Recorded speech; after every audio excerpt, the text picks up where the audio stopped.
Hello everyone, good morning. কেমন আছো তোমরা সবাই? আশা করি তোমরা সবাই খুব ভালো আছো আর আমিও খুব ভালো আছি। ইন্দ্র ফর প্রিয়া ব্লগে নতুন একটি ভিডিওর সঙ্গে তোমাদেরকে অনেক স্বাগত জানাই আর অনেক ভালোবাসা জানিয়ে এখন থেকে ব্লগটা শুরু করছি। তো এখন বেজে গেছে প্রায় 10টা মতো। তোমরা 10টার সময় দেখো রেডি সেডি হয়ে একেবারে গাড়ি থেকে ভিডিওটা শুরু করেছি, কারণ বাড়ি থেকে ভিডিও করার মতো মুড ইচ্ছে কোনোটাই ছিল না। আর আমার চোখ মুখ দেখে বুঝতেই পারছো যে আমার মনটা ভীষণই খারাপ ছিল।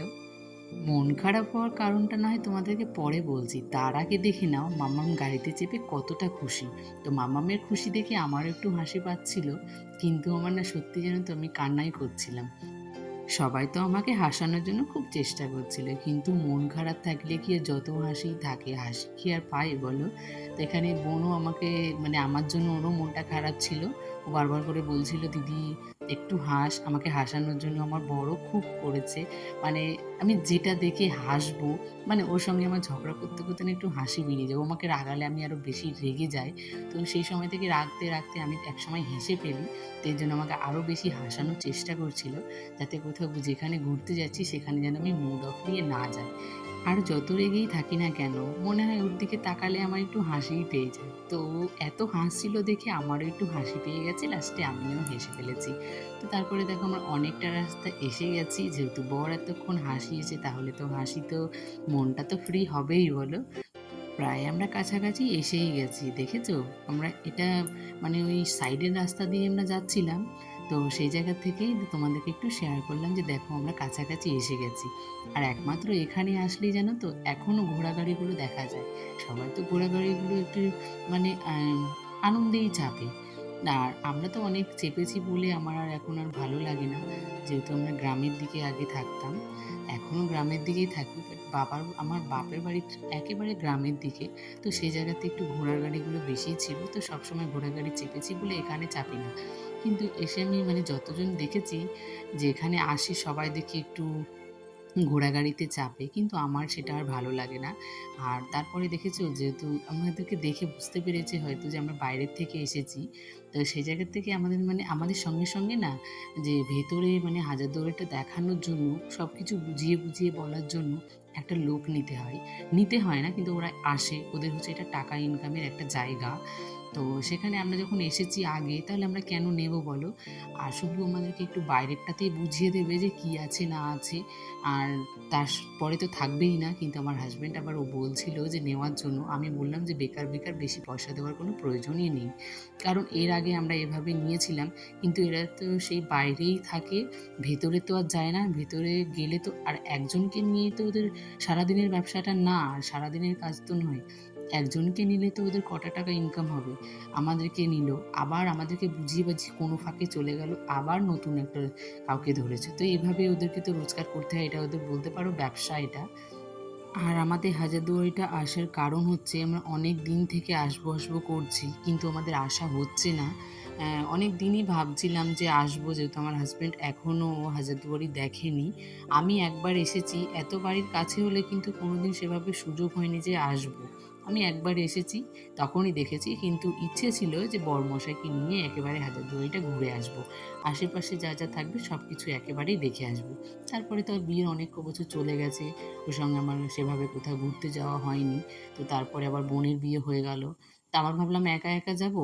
তো ওরা যখন আসবে বাইরের থেকে, মানে জয়পুর থেকে ওরা যখন বাড়িতে আসবে, তখনই ভেবেছিলাম যে ওরা আসলে কোথাও একটা ঘুরতে যাব। প্ল্যান ছিল আমাদের দীঘা যাওয়ার।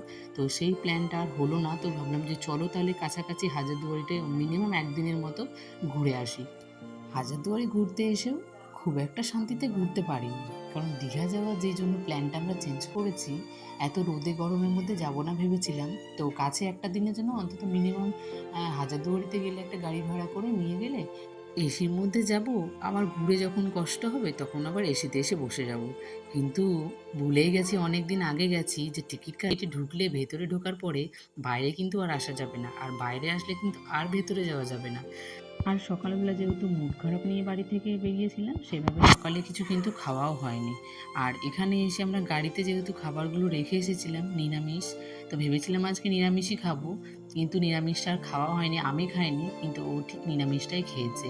আর ভেতরে অনেকটা সময় কেটে গেছে, আর বৃষ্টির জন্য মিনিমাম 2 ঘন্টা মতো ভেতরে বসে থাকতে হয়েছে। সেই জায়গায় আমাদের অনেকটা সময় কেটে গেছে। তো এই জন্য আমরা পুরোটা আজকে ঘুরে শেষ করতে পারিনি। হাজারদুয়ারি থেকে বেরিয়ে আবার চলে এসেছি এখানে একটা কাঠগোলা বাগান বলে। তো এই দুটো জায়গায় আমরা ঘুরেছি।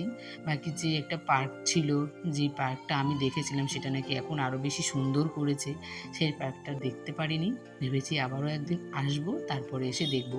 আর জানো তো, যতবার গাড়ি থেকে নামছি ততবারই বৃষ্টি শুরু হচ্ছে, আর যেমনই গাড়িতে চেপে যাচ্ছি বৃষ্টি থেমে যাচ্ছে। কি হচ্ছিল আমাদের সঙ্গে বলো তো? তারপরেও আমরা যখন এসেছি তাহলে কি আর না ঘুরে যাই বলো? তাও কিছু কিছু ঘুরেছি, কিন্তু ঠিক সেভাবে মন মতো করে শান্তি করে ঘুরতে পারিনি।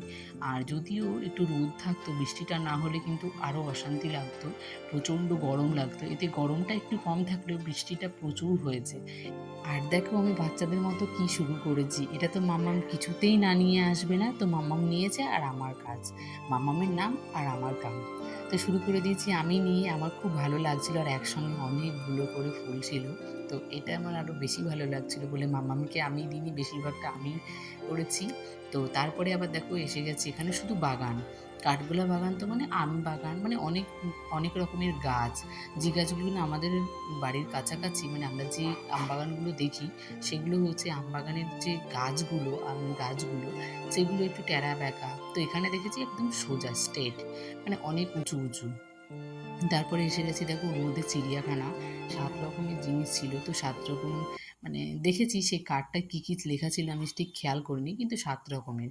তো এখানে অনেক রকমের পাখি, আফ্রিকার পাখি ছিল, তারপর আরও কিসে কিসে যেন পাখি ছিল, আমি ঠিক অত খেয়াল করে দেখিনি কারণ আমি চলে গেছিলাম অন্য একটা সাইডে। তো এখানে একটা পার্কের মধ্যে ভালো লাগছিল। আর পাখিগুলো দেখো সত্যিই খুব ভালো, এই যে ইন্দোনেশিয়ান ভাজা চড়ুই পাখি।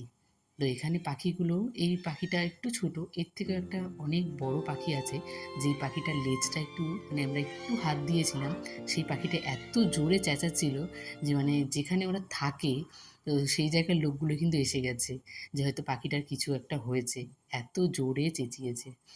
হাজারদুয়ারির ভেতরের জিনিসগুলো তোমাদের সঙ্গে শেয়ার করতে পারিনি, তো ভেবেছিলাম যে বাইরের জিনিসগুলো তোমাদের সঙ্গে একটু শেয়ার করব, মানে চারপাশটা একটু ঘুরে দেখাবো, কিন্তু সেটা পারিনি, দুঃখের বিষয় বৃষ্টির জন্য। তো আবার একটা দিন গেলে পরে তোমাদেরকে পুরোটা ঘুরে দেখাবো।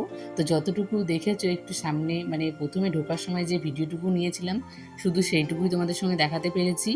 আর আমরা যখন হাজারদুয়ারি থেকে বেরিয়ে যাচ্ছি তখন কিন্তু প্রচুর বৃষ্টি হচ্ছিল, কোনো মতে তাড়াতাড়ি করে হেঁটে গিয়ে গেটের সামনে গাড়িটা ডেকে আমরা তাড়াতাড়ি করে গাড়িতে উঠে গেছি। তারপর আমরা একটু রেস্টুরেন্টে, মানে একটা রেস্টুরেন্টে দাঁড়িয়ে খাওয়া দাওয়া করেছি, আমরা বিরিয়ানি খেয়েছিলাম, আর ও যেটা বাড়ি থেকে নিয়েছিল ও সেটাই খেয়েছিল। তো এখানে দেখো আর একটা মানে চিড়িয়াখানার মধ্যেই ছিল একটা উট পাখি, যেই পাখিটা আমি ফার্স্ট দেখেছি।